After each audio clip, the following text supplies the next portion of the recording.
The dawn in Los Angeles was a painter of subtle hues, smudging the vast canvas of the sky with strokes of gray, then lavender, then a soft, hesitant rose. But down in the labyrinthine streets of their forgotten neighborhood, the colors were harsher, the lines sharper. For Mateo and Sofia, 17-year-old twins orphaned by a tragedy they rarely spoke of, the morning symphony was composed of distant sirens, the rumble of early trucks, and the rhythmic, wheezing cough of their elderly neighbor, Mrs. Rodriguez, through the paper-thin walls of their tiny rented room. Their world was a precarious balance of survival and dreams, a tightrope walk over the chasm of their undocumented status in a land that was both a promise and a threat. Mateo was the first to stir, his lanky frame unfolding from the worn-out mattress on the floor. His eyes, the color of dark Mexican coffee, scanned the small space. A single window, admitting a sliver of growing light, a makeshift table crafted from milk crates, a small chipped Virgin Mary statue Sofia insisted on keeping on their one rickety shelf, a reminder of a home that now lived only in their memories. He was the pragmatic one, his mind always calculating, always worrying. His dream, whispered only to Sofia in the dead of night, was to be an engineer, to build things that lasted, unlike the fragile life they currently led. Sofia woke a few moments later, her movements more graceful, a quiet resilience in her expressive brown eyes that mirrored her brother's but held a softer light.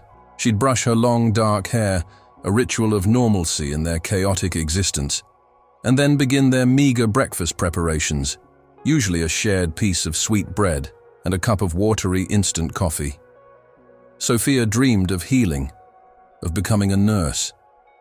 She devoured discarded medical pamphlets and watched health documentaries on the ancient, donated television in the local community center, her heart aching with a desire to mend the brokenness she saw all around them. They were two halves of a whole, their bond forged in the crucible of loss and tempered by the daily struggle of life as undocumented orphans in a sprawling, indifferent city.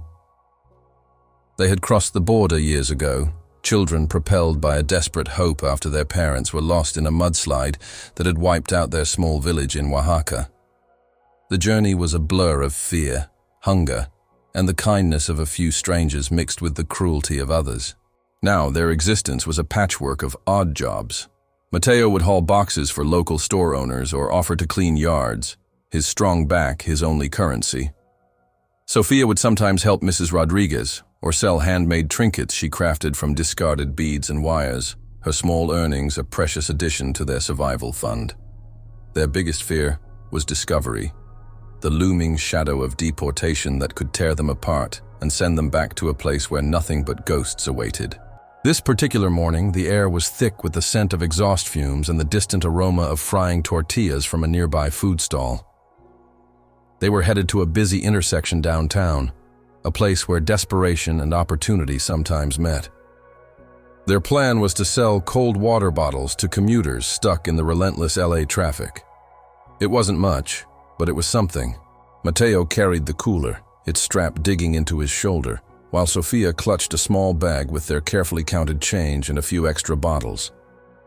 As they navigated the bustling sidewalks, Sofia's attention was caught by a commotion near the entrance of a high-end supermarket, a place they usually avoided, its gleaming facade a stark contrast to their own reality.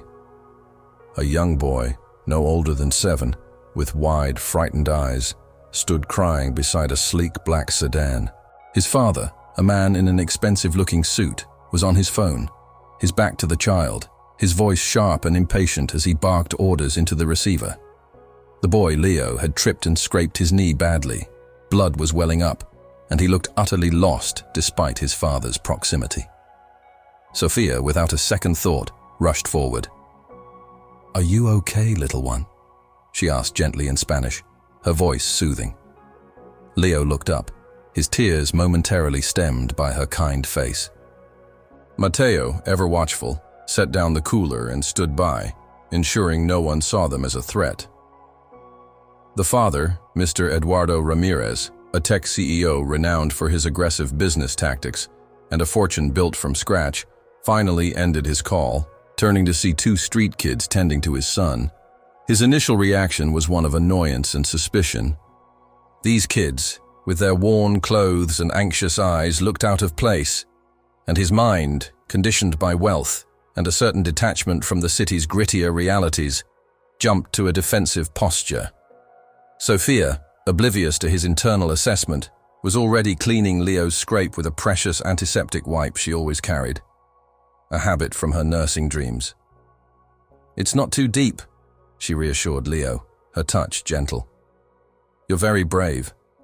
Matteo, noticing a small, decorative hubcap piece from the sedan had popped off during the commotion, quickly knelt and, with a deftness that hinted at his engineering aptitude, clicked it back into place.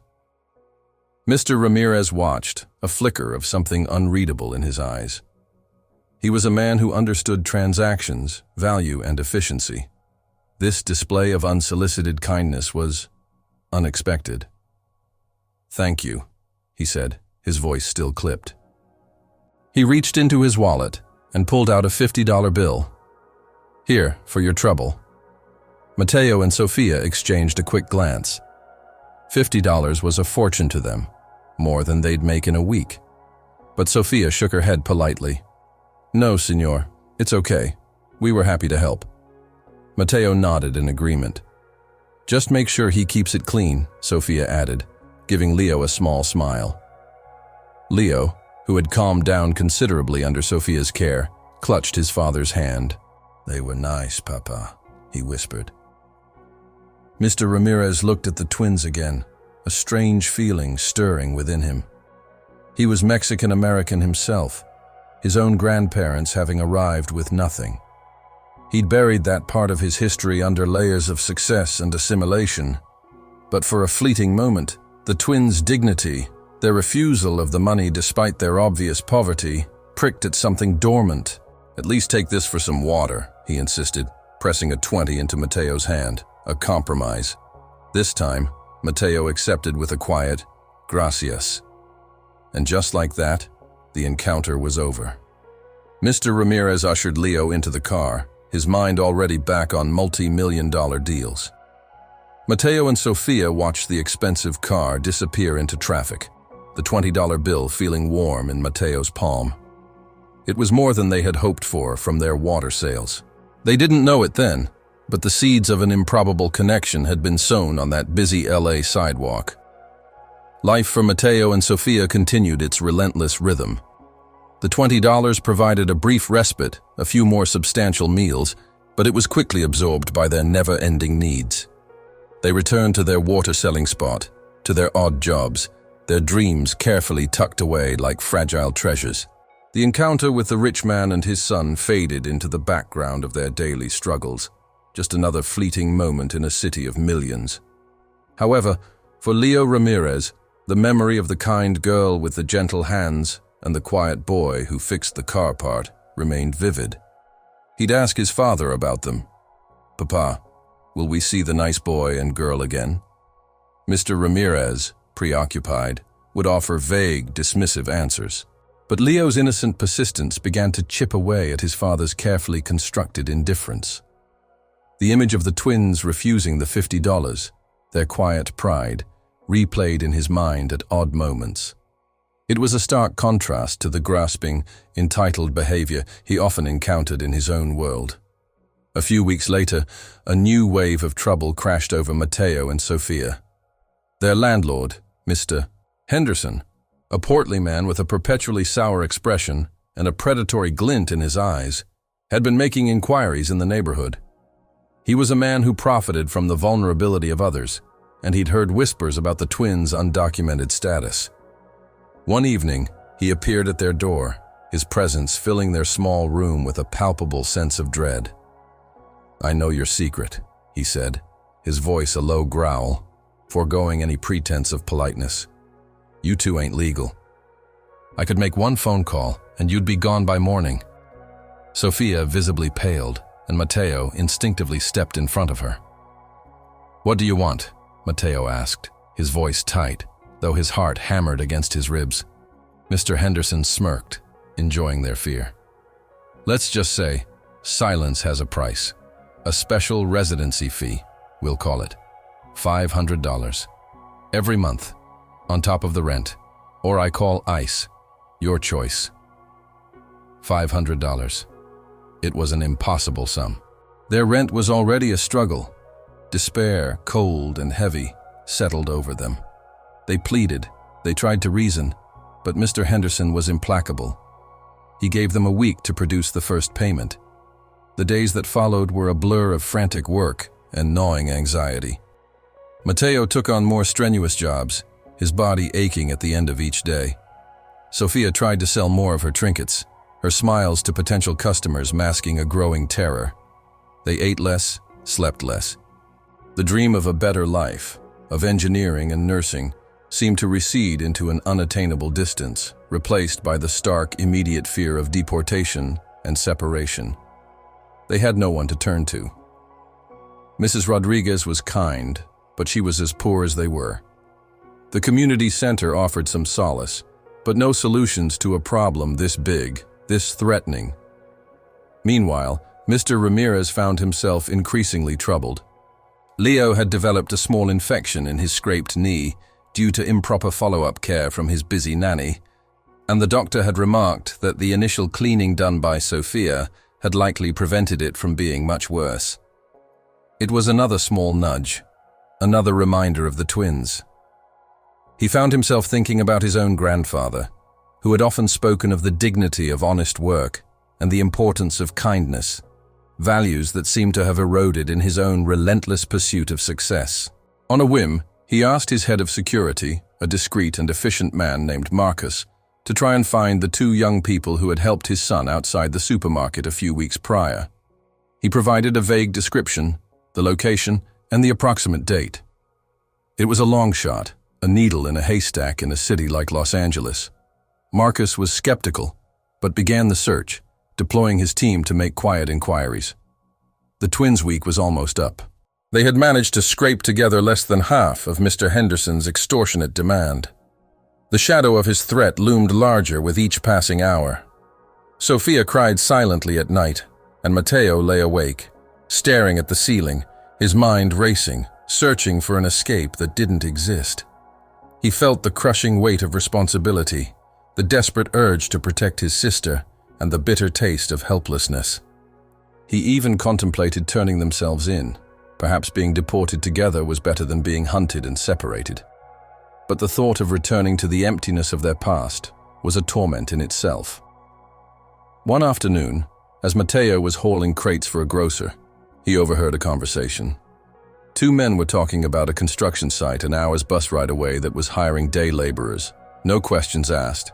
Cash at the end of the day. It was risky, dangerous work, but the pay was better than anything he could earn locally.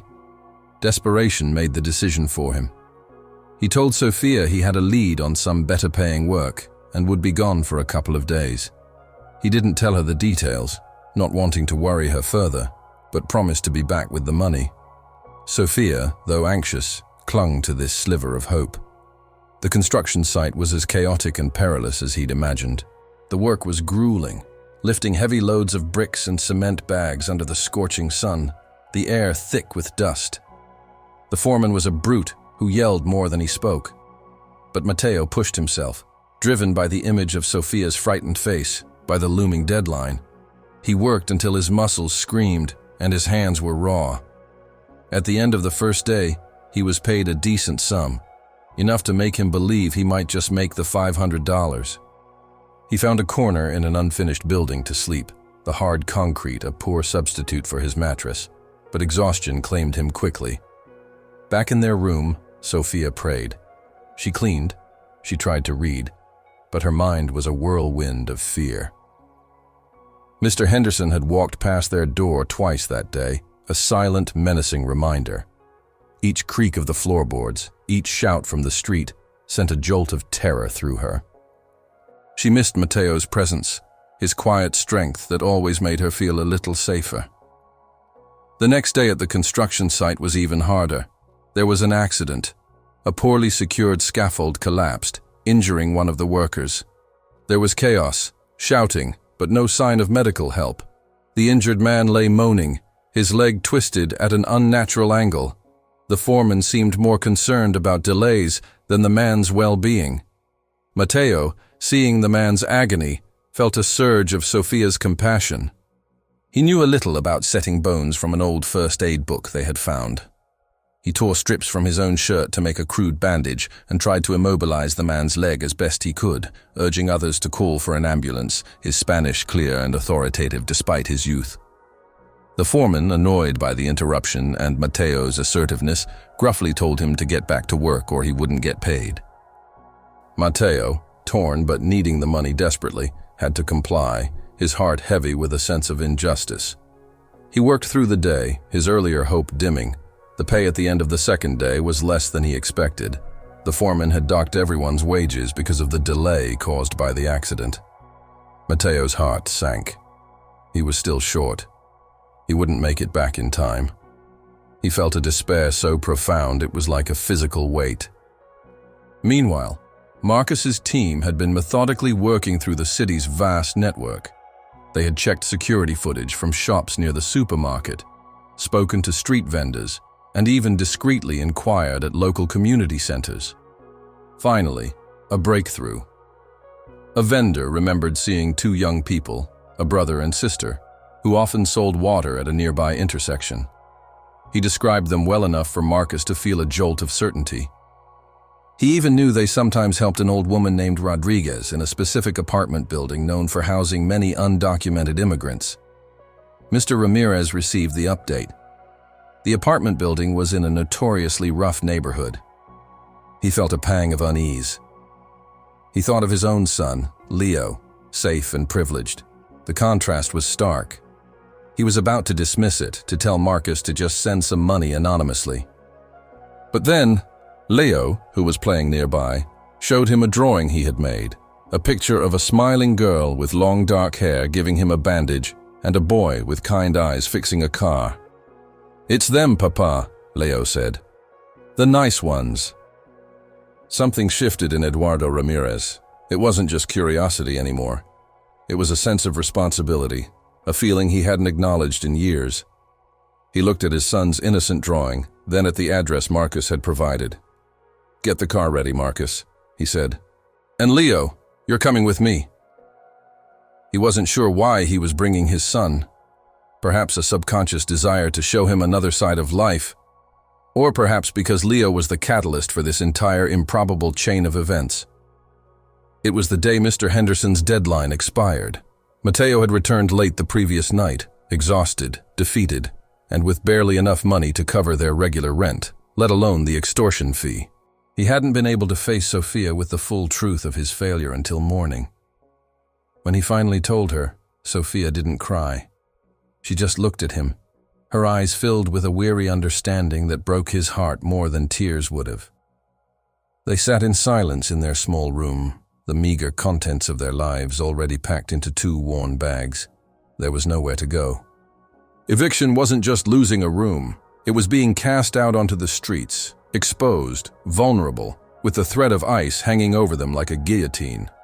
A loud, aggressive banging on the door signaled Mr. Henderson's arrival. "Time's up," his voice boomed from the other side. "Got my money, or do I make that call?" Matteo opened the door, positioning himself protectively in front of Sophia. "We don't have it all, Mr. Henderson," Matteo said, his voice quiet but firm. "We have the rent and a little extra. Please, just give us more time." Mr. Henderson laughed, a harsh, grating sound. "More time? I'm not a charity kid. Money now, or you're out. And I mean out of the country." He leered at Sophia, his gaze lingering in a way that made Matteo's blood boil. Maybe the girl could work off the debt. I've got friends who appreciate a pretty young thing. Matteo tensed, his fists clenching. He was about to say something, do something reckless, when a sleek black SUV, out of place like a panther in a pigeon coop, pulled up silently in front of the dilapidated building. Marcus stepped out from the driver's seat, his presence exuding an aura of quiet authority. Then, the back door opened, and Eduardo Ramirez emerged, followed by his son, Leo. "Dante." Ramirez took in the scene, the cramped, squalid building, the menacing landlord. the two young people standing defiant but terrified in the doorway of their meager room. His eyes met Matteo's, then Sophia's. Recognition flickered. Leo, however, had no doubts. "It's them, Papa! It's them!" he cried, pointing excitedly, oblivious to the tension. Mr. Henderson, momentarily stunned by the arrival of such an obviously wealthy man in his slum, quickly recovered his bluster. "Who the hell are you? This is private property. These two are illegal. I'm about to have them thrown out." Eduardo Ramirez's gaze, usually reserved for hostile takeover negotiations, fixed on Mr. Henderson. It was cold, analytical, and utterly dismissive. "Is that so?" he said, his voice dangerously soft. "And what is your name, sir?" "None of your damn business," Henderson blustered, but there was a new tremor of uncertainty in his voice. Men like Ramirez weren't accustomed to being spoken to that way. "I believe it is my business," Mr. Ramirez continued, stepping forward. "These two young people did me and my son a kindness some weeks ago, a kindness I intend to repay." He looked at Matteo and Sophia, a hint of a smile touching his lips. "It took us a while to find you." Sophia stared, her mind struggling to connect the dots. The wealthy man from the supermarket? Here? Now? Matteo was equally stunned, but a tiny ember of hope, almost extinguished, flickered back to life. Mr. Henderson, seeing a potential threat to his exploitative enterprise, became more aggressive. "Kindness don't pay the rent. They're illegals. I'm within my rights." "Are you?" Mr. Ramirez said, his voice hardening. "Marcus," he gestured to his head of security, who was now discreetly recording the interaction on his phone. "Perhaps you could inquire with the city about Mr. Henderson's compliance with housing codes, tenant rights, and his, shall we say, special residency fees. I have a feeling my lawyers would be very interested in his business model." Mr. Henderson's face went from red to a pasty white. He knew his operation was built on a foundation of illegalities and exploitation. The mention of lawyers, especially from someone who clearly had the resources to employ a formidable team, terrified him. He began to stammer, his bravado deflating like a punctured tire. "Now hold on, there's no need for that. We can talk about this." "I don't believe there's anything to talk about with you," Mr. Ramirez said, his tone final. He then turned to Matteo and Sophia, his expression softening considerably. "Matteo, Sophia, my son, Leo, has spoken of you often. He tells me you were very kind to him." Sophia finally found her voice, though it was barely a whisper. "He was hurt. We just helped."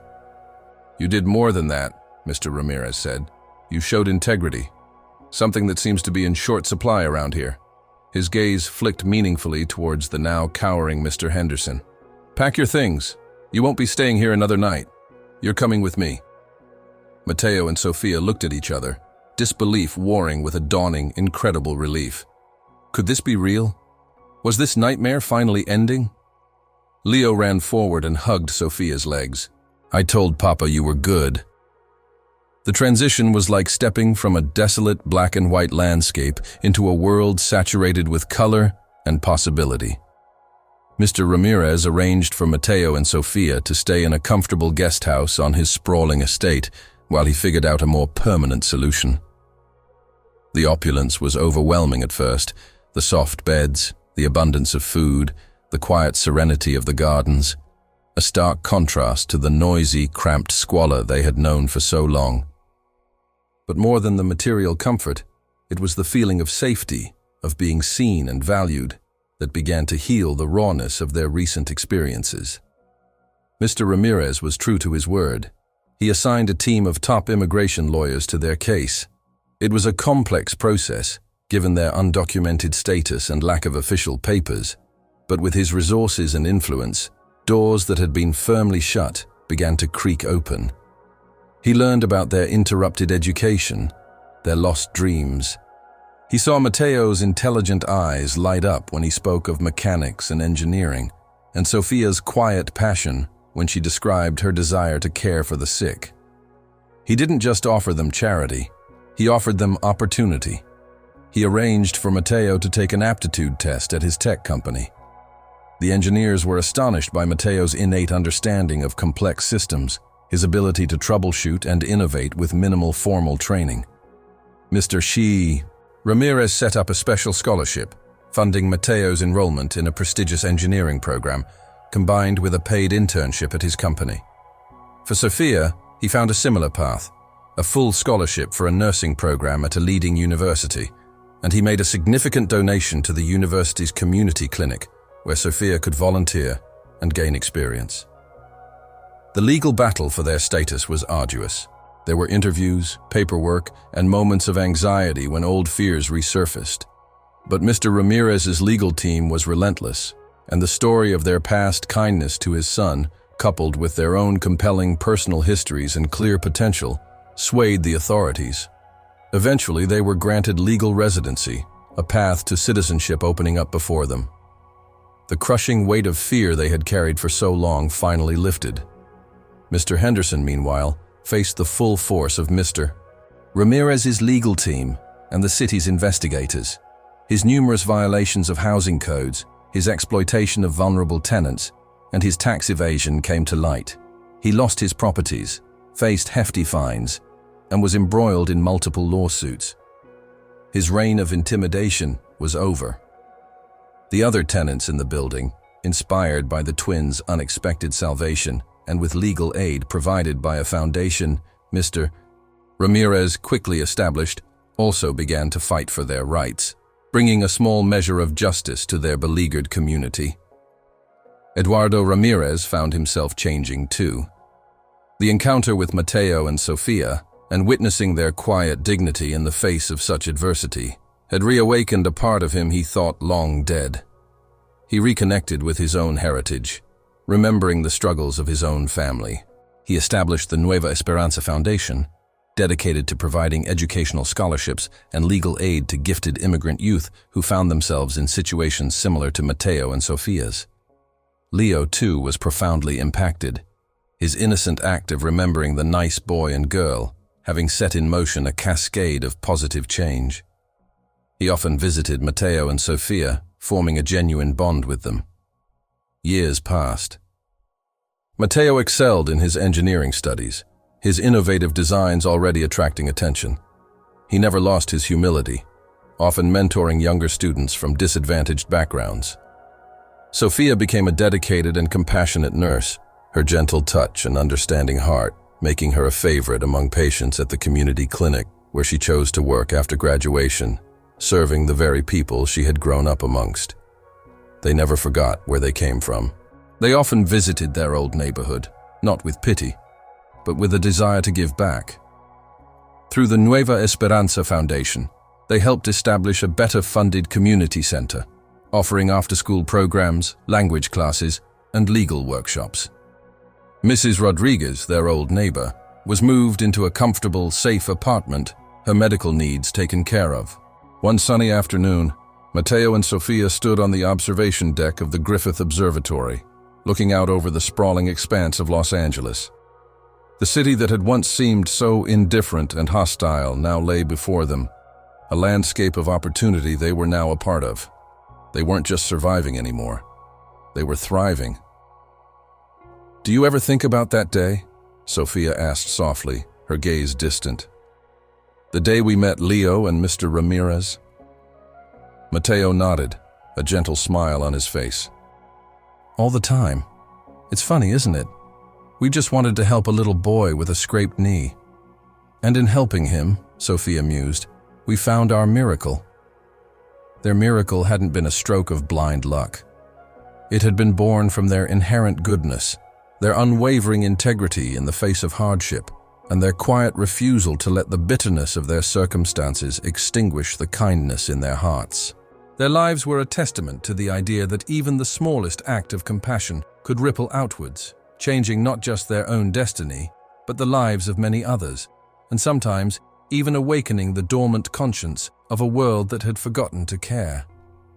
The city lights began to twinkle below as dusk settled, each light a potential story, a potential dream, a reminder that hope like the tenacious desert flower, could bloom in the most unexpected of places. What do you think of Mateo and Sofia's incredible journey from despair to hope? Do you believe Mr. Ramirez did the right thing in how he helped them, or should he have approached it differently? And what about Mr. Henderson, the landlord? Do you think he got what he deserved in the end? We'd be fascinated to hear your opinions and who you think was truly right or wrong in this story. Please share your thoughts in the comments below. We'd also love to know a little about you, how old you are, and where you're watching this video from. And, if you feel comfortable sharing, has anything similar to Mateo and Sofia's experience, where a small act of kindness led to a life-changing outcome, ever happened to you or someone you know? Your stories and perspectives are what make this community so special. Thank you for watching, and don't forget to like and subscribe for more emotional and inspiring stories.